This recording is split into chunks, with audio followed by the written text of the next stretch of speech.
We're back. It's still the Breakfast on Plus TV Africa. Straight to our first major conversation. Our guest is comfortably seated in studio with us. But let's quickly remind you that the Nigerian liquefied natural gas company says it has not shut down operations due to the current widespread flooding around the country. You know, this was news we had on some media outlets for the past few weeks. But the NLNG made this known in a statement on Friday. Reports that said the company declared a force majeure on shipments from its Bonny Island facility. This was due to the unprecedented level of flooding that affected the gas supply. However, what the NLNG is saying is quite interesting. They're saying that none of their assets on Bonny Island or any of its host communities, not even in Finima, which is close by, are impacted by the flood. This is what they said in a statement, quote, "Our attention has been brought to media reports following the issuance of a statement declaring force majeure on Monday, 17th October 2022, that operations at facilities have been shut down due to the flood." This statement read, the company went on to clarify some misinformation on the declaration. It said, quote, "The company's plant is in operation due to, though at a limited capacity due to reduced gas supply from some of its upstream gas supplies," NLNG said. They further said in that statement that none of their assets on Bonny Island, like we said earlier, or any of the host communities were impacted by the flood.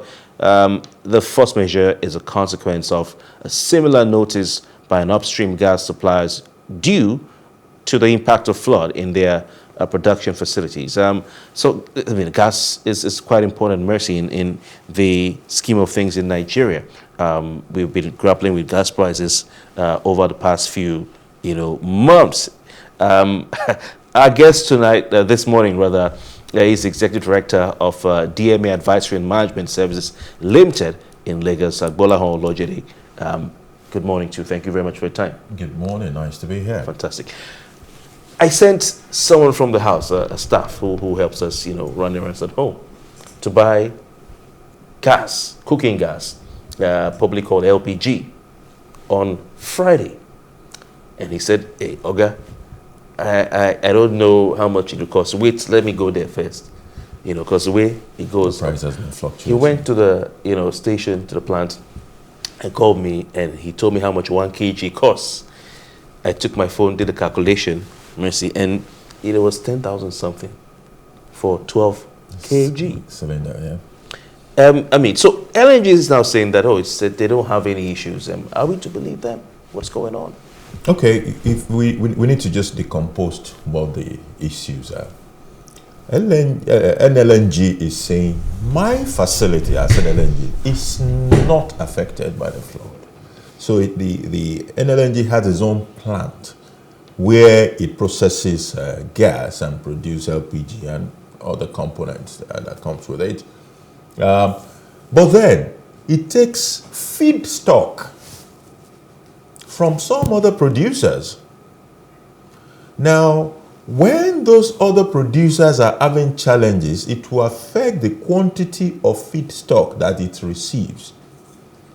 So even if its own factory, its own plant is not affected, the fact that its feedstock has reduced means that what he will have to process has also reduced. Which was why you saw all those force majeure and the rest of it. So it is two issues, merge into one, but one definitely impacts the other. So the flood has not directly affected the plant of NLNG. It can still process liquefied LPG and another product that it processes. But the feedstock required to process those things, the quantity has dropped because those upstream companies that provide him with this feedstock, some of them have their facilities affected. All right, so this age-held, view that Bonny does not have gas, actually, it's true. Because you're saying the gas is coming from somewhere else. Bonny may have some of his own gas, but it takes feedstock. This for a very long time. You see, in the production process for oil, gas is one of the things that also comes with it. Don't forget all this issue about gas flaring and all of that. So when you are producing, you're also producing gas. Now, some of those people have invested in how to harvest those gas that have been produced and to sell them if the price is right. So part of where NLNG gets its stock from is all these other producers who, in the course of doing their oil production, have been able to invest in gas trapping facilities and sell to NLNG. Interesting. So moving forward now, what exactly can we actually do, you know, to ensure availability, and also the fact that the price might also be that everyone can afford? Because if you look at it, inflation seems to be taking the entire market. Everything seems to be on the high, and we also understand that, you know, that's not also happening with companies matching up with current realities, looking at the value of the naira. So what exactly can we do to cushion the effect of all of this? What we have now is a temporary dislocation, like I said, by virtue of the flooding. Of course, as the flood recedes and those producers get back the full capacity of their plants, they are able to provide more gas, and then NLNG will also receive more gas and process more gas. Then the dislocation might be removed. But on the longer run, there are a lot of investment issues in that space that needs to be made. There's also the foreign exchange issues, gas pricing. If there are exchange issues, it will also affect what is going on with NLNG.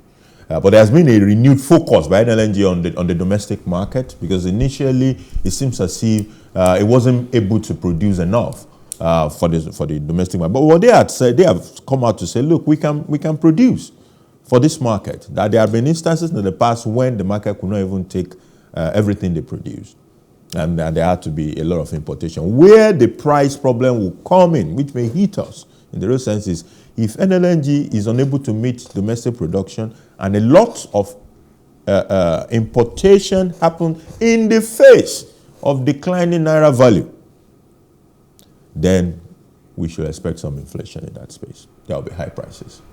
So I don't understand you well. I need to know why I'm paying 10,000 naira. You're saying that the guys who have the gas, who there's not enough. That's why you are paying. But you just said NLNG have said they have enough gas to supply the local market. Well, that's on a general basis, which means if this dislocation that is currently happening is not there, they are saying we have the capacity to provide for the demand of this local market. Yeah. But now what you have is that there's a disruption that has taken away part of their own stock. But before this flooding, the gas price was climbing up. It was going as up, just like the naira to the dollar was going up, you know. Yes. You see, we've had this ding-dong about the capacity of NLNG to provide fully for the domestic needs. And every time that, because there's a lot of importation going on of LPG into the market, but every time this discussion comes up, NLNG will tell you that they have that capacity to do it. And I have no reason to doubt that they have the capacity to do it. Maybe what we should be questioning is if there are the right incentives for them to want to do it. It's like wondering, why will someone be flaring gas as a producer of oil when you can actually make money with that same gas? The reason why people do that is that if the incentive is not right, or if the mathematics doesn't add up, if it is easier for you and cheaper for you to flare it than to trap it and convert it to money, you would rather flare. Okay, so I'd like to ask why Forex is part of the conversation, because a lot of importation is still in that space. So you're saying that we are not producing enough? We're not. Well, apparently, when there is importation, it means we're not producing enough, or enough is not in the market for people to buy. So we import. This is where the contradiction really is. NLNG on one side is saying we have the capacity to provide the domestic market with what it needs.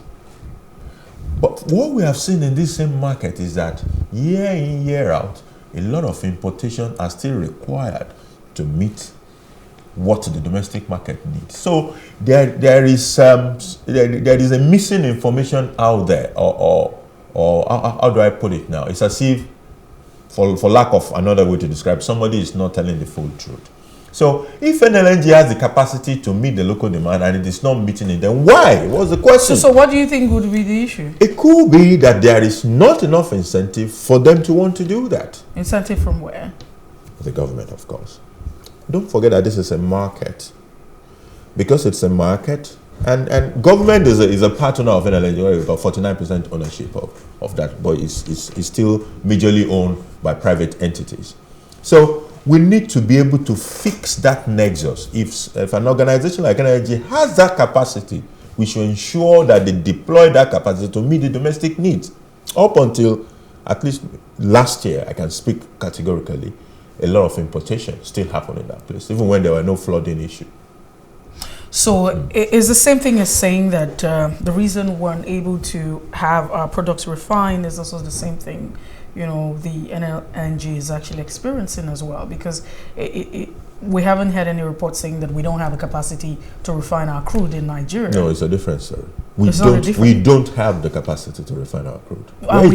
We can have the capacity we to can refine. Choose to do it, which is why we now have contracts to refurbish all those government refineries and bring them back on stream. And we now also have a private initiative in that space. But without the private initiative of Dangote coming up, and then the contract for the refurbishment of those other refineries happening, there's nothing. Those refineries are just receiving salaries. They're not producing anything. It's different from NLNG. But that doesn't mean... So I'm trying to understand this. When we talk about capacity is not because the environment is not favorable, we can't have what it takes to refine. It's because we don't have, at the time, these things have not been provided, and that's why we're not refining. Is that what you're saying? We're not refining because the plants are not working. The plants are dead. But it can work. But it can work, which is why we have awarded contracts to say, fix these refineries for us.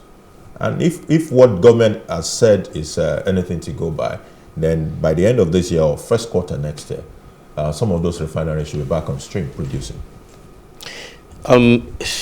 Force majeure usually is economic issue. It is an economic issue, and it affects the capacity of people who have obligations to supply to meet those obligations. Correct. Despite the fact that NLNG is a joint venture between the Nigerian government and Shell, it is a major driver of Nigeria's economy, and I mean, there was a big role it played, in the initial recession and the government bailout, giving government some money. What will be the economic impact to Nigeria's economy, both the government and the economy at large, because of this current situation that they can't export liquefied natural gas? It means they won't be able to make as much revenue as they should. And whatever dividend comes to Nigeria at the end of the day will also be reduced correspondingly. However, the flooding matter is a changing matter. It's not stationary. The rains have gone down. The floods are receding. People are taking over their facilities again, and capacity is increasing to produce those things. So it's in a matter of like a month, the situation might be totally different. The reason I ask is because, since the Nord Stream 1, or is it Nord Stream 2, was blocked, and the energy crisis in Europe began, it seems like an opportunity for Nigeria to take advantage of, to supply. Great opportunity. And great opportunity. Though the facilities are not quite there, we've ignored the pipeline that is supposed to be able to carry gas through North Africa into Europe. Is a project that has been on the table for such a long time. I learned that is being brought back on stream right now, and we can do that. So the best we can do for now is to vessel it out to Europe. But what I'm trying to say is that what we are seeing now with the dislocation is temporary. It's occasioned by the environmental issue, and it will straighten out within a short period. Okay, but quickly, the NLNG also has said that they have actually witnessed a significant improvement in terms of production. I'd like you to share your thoughts on that. What could be responsible, even at a time where the country is grappling with a lot? You've mentioned forex as a major issue. Okay, that might necessarily not impact on it, but the flooding is not the case. So what exactly has been done right to achieve this improvement? There has been an increased demand for gas, so any excess capacity that might be available from time will have been deployed. Then there is also the 7th train, which is currently under construction, I guess about almost 40% completed as we speak. That might not be in a position to add any significant amount because it is still in the works. But the fact that there is demand, the fact that there is a price, the unit price of gas had gone up since the Russia-Ukraine war. So it means that what you used to sell for 10 naira before might not be for 12 naira or 15 naira, as the case may be. So on a per ton basis, they are making more money as an institution. All right. I mean, this is a really bad situation because of the importance of this revenue to Nigeria at a time when the country can't meet its crude oil quota. What can be done? Because I mean, if the pipelines are passed through, flooded areas, I mean, Bonny is an island, so the pipes need to go through the water to get to Bonny. Correct. I've been there before, and I see it's just water and then the sea. So what needs to be done by the government? He's told the Minister of Water Resources to have a flood plan in the next 90 days. I don't know how many days are left now. What needs to be done to ensure that we don't have such a situation where the suppliers of the gas, the producers of the gas, piping into Bonny Island have problems because of flooding? This is winter, and this is when Nigeria should be making money. Tons of money. So what can we do? Over the years, we have treated environment like something that should be left to the grace of God. Unfortunately, we have abused that grace. Things have changed. There was once upon a time when even the people living in the Benue Basin or Niger Basin can tell you that, by July, this is where the water will reach. By August, it will be exactly here. That has totally changed now. So we must begin to prioritize environment. I was looking through manifestos of some of the political parties, and apart from, I think, NNPP, the others did not see it as a major issue. But the environment is something that can take away every other thing you have done. You say you want to invest in agriculture, right? It will wait for you to invest in the agriculture, then it will take it away. It can wipe away your infrastructure. It can wipe away your capacity to even make money from the oil and gas if you want to invest in oil and gas. So the environment must take priority because the times have changed. The predictability that we used to have has left us. So consistent investment and a plan. There must be a plan, a vision for what is going on. If you look across the world, even in countries where they have been conscious of the environment, what has been going on from Arizona to Florida to Australia, even to Germany last year. Germany was in shambles last year with flooding. So we must do a lot more than we are doing. I think this same problem that you've just talked about now is also evident, in the supply of petroleum products. Correct. Yes. To the north, for example, Abuja has been in crisis by road. Because the waters just took over the roads, damaged some of the portions of the road. But some people have said, that before now you've had pipes conveying petroleum products. We still have pipes. So why aren't they used? A lot of them are vandalized. If a pipe is vandalized, you can't use it because it means your product will leak out at some point. So some of those pipelines have been fixed. One of the businesses I worked for before, I remember we were bidding for repair of one of those particular pipelines. So pipeline is the more efficient approach. Pipelines, then you can talk about rail. But we don't have a robust rail network in this country. The pipeline network are largely damaged as well. It's unfortunate, really sad situation, and of course, like you've said, the nation is losing tons. I hope that your prediction that this will be rectified naturally, by the floods receding in a couple of weeks or in a month's time will happen. I hope so too. Yes, because the nation needs the money. Gbolahan, Olojode, thank you so much for your time. Thank you. Pleasure. And they'll have to we'd like to have you back again soon on the program. All right. Over here. Yes, he's Executive Director of DMA Advisory and Management Services Limited, Victoria and Lagos. Basically, the price of cooking gas needs to go down. I don't know what we can do. It's something else. All right, we have more discussions ahead. Definitely. We'll take a break, and when we return, we'll be looking at, 35% affirmation right here in Nigeria. What exactly is the issue? Why haven't we achieved this up until 2022? Please stay with us.